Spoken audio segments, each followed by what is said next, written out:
అదరగొట్టే కారం రంగు రుచి ఆచి కారం పొడి 25 లక్షల ప్రజాధనం ఆంఫట్ గాలిలా కలిసిపోయినది.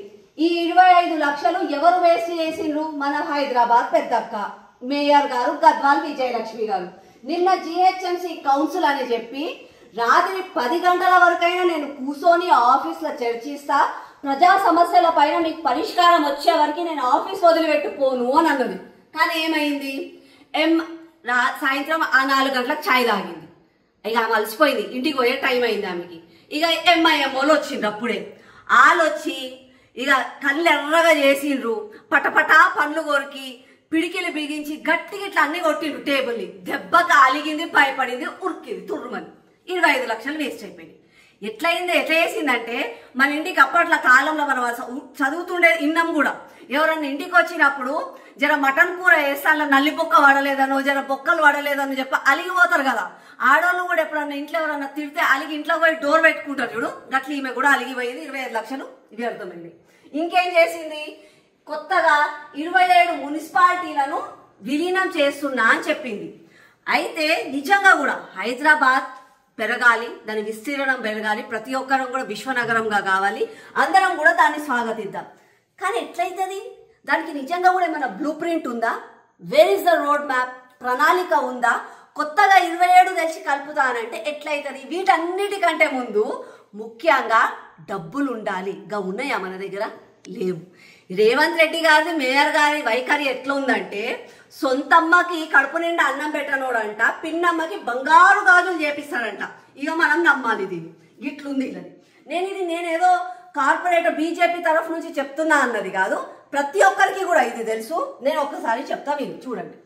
ముందుగా మన హైదరాబాద్ 150 డివిజన్లలో స్వీపింగ్ పాయింట్స్ అంటే పొద్దున లేసి ఎవరైతే శానిటేషన్ వర్కర్లు ఊడుస్తారో వాళ్ళు కొరత ఉంది.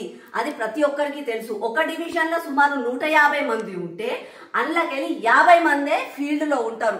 మిగతా వాళ్ళు ముసలి వాళ్ళు, రిటైర్ అయిపోయిన వాళ్ళు, చనిపోయిన వాళ్ళు, వాళ్ళ రీప్లేస్మెంట్ కూడా ఇన్ని సంవత్సరాల నుంచి జరగలేదు. ఇది అందరికీ తెలిసిన విషయమే. ఇంకొకటి, ఎక్కడ పడితే అక్కడ మనకు చెత్త కుప్పలు కనిపిస్తాయి. ఈ చెత్త కుప్పలు ఎత్తడానికి కనీసం డివిజన్ వైజ్ గా మిషనరీ ఉండదు, డీసీఎంలు ఉండవు, ట్రాక్టర్లు ఉండవు, వాళ్ళకి మనుషులు, రిక్షాలు కూడా ఉండవు. ఇది 150 డివిజన్లకు సంబంధించింది. ఇంకొకటి, గ్రీన్ వేస్ట్, చెట్ల కొమ్మలు కట్ చేస్తారు. ఒకసారి ఎలక్ట్రిసిటీ, ఒకసారి హార్టికల్చర్, ఒకసారి ఇంట్లో వాళ్ళకి అడ్డం వస్తున్నాయని కట్ చేస్తారు. కానీ ఇవి ఎవరు తీసుకుపోతారు? ఇప్పటికీ కూడా పెద్ద question mark. It is one of the biggest mystery of GHMC. ఎవరు ఎత్తుకపోతారో తెలియదు.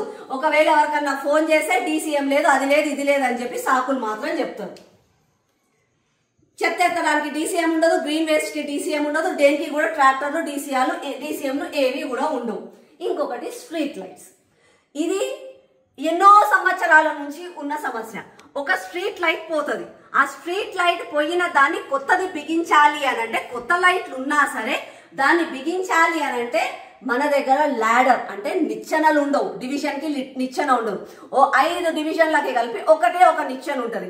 అదంతా సుట్టంతా తిరిగి మన దగ్గరికి పోయే వచ్చేవారికి పుణ్యకాలం గడిచిపోతుంది. ఇది జిహెచ్ఎంసీ సమస్య.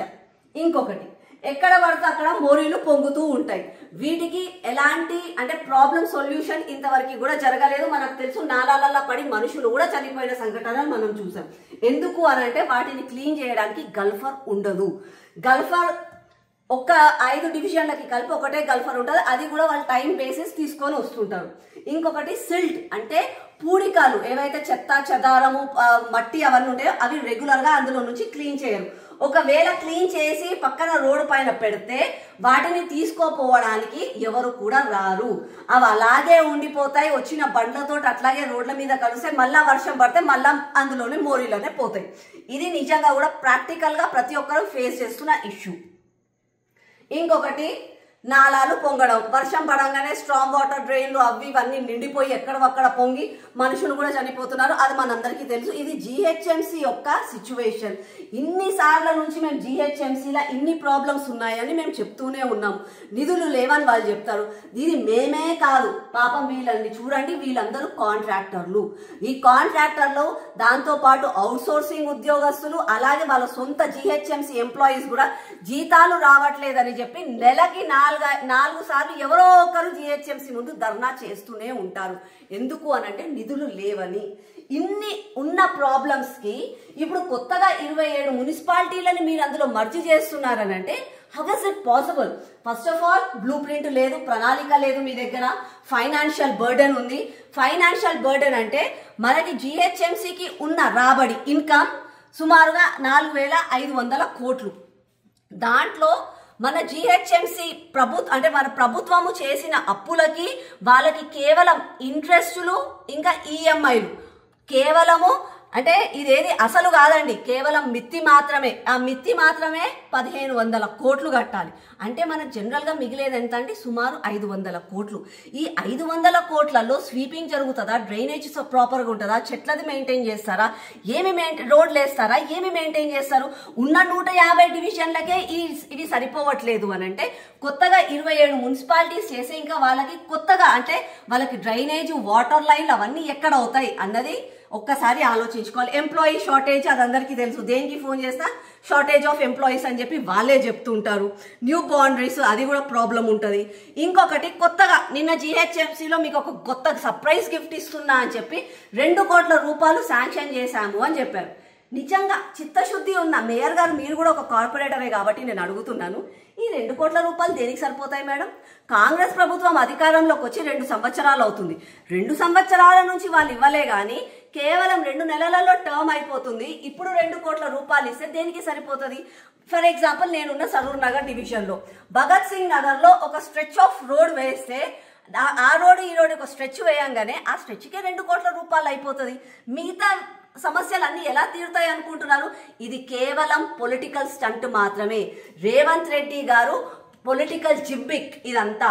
ఏదో అక్కడ అతనికి ఉన్న ల్యాండ్ల కోసం రియల్ ఎస్టేట్ వాల్యూలు పెంచుకోవడానికి వాటిని జిహెచ్ఎంసీలో కలుపుతున్నారే కానీ నిజంగా కూడా ప్రజల మంచి చేయడానికి మాత్రం కాదు అని చెప్పి ఇవన్నీ చూస్తే, ఈ ప్రాబ్లమ్స్ ఇవన్నీ చూస్తే క్లియర్ గా అర్థమైపోతుంది. తెరకొట్టే కారం రంగు రుచి ఆచి కారం పొడి.